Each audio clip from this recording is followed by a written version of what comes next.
turned to interview him. He's been at the forefront of about the loggerhead between the FBI on the one hand and national security issues, and at the same time encryption.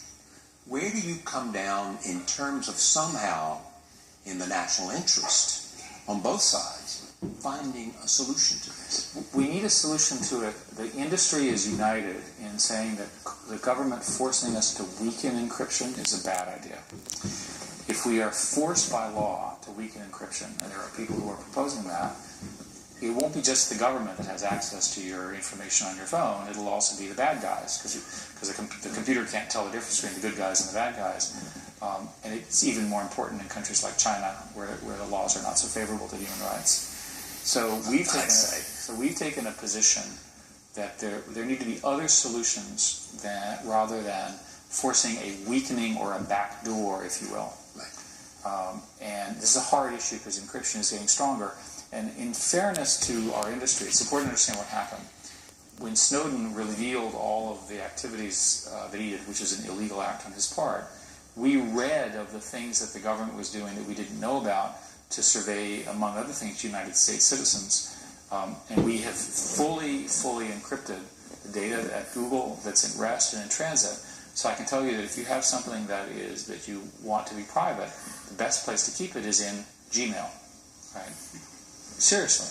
It's fully encrypted, very strong, very, very difficult to break in. And we know this because everyone's complaining.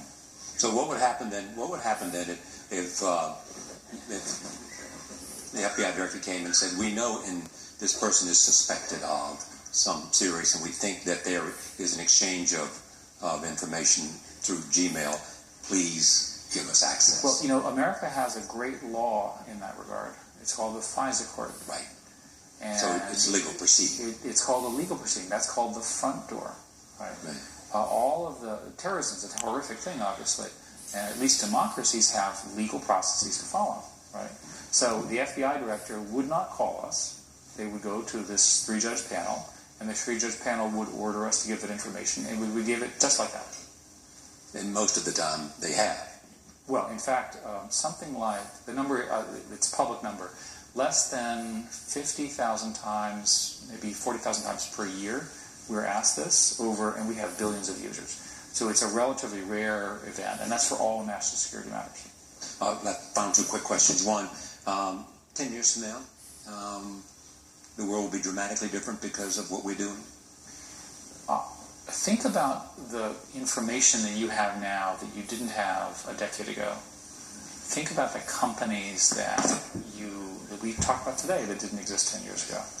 Think about find a 10-year-old, borrow one, get one loaned to you, and watch this 10-year-old manipulate his or her iPad or iPhone. You will see the future, and it is a good future.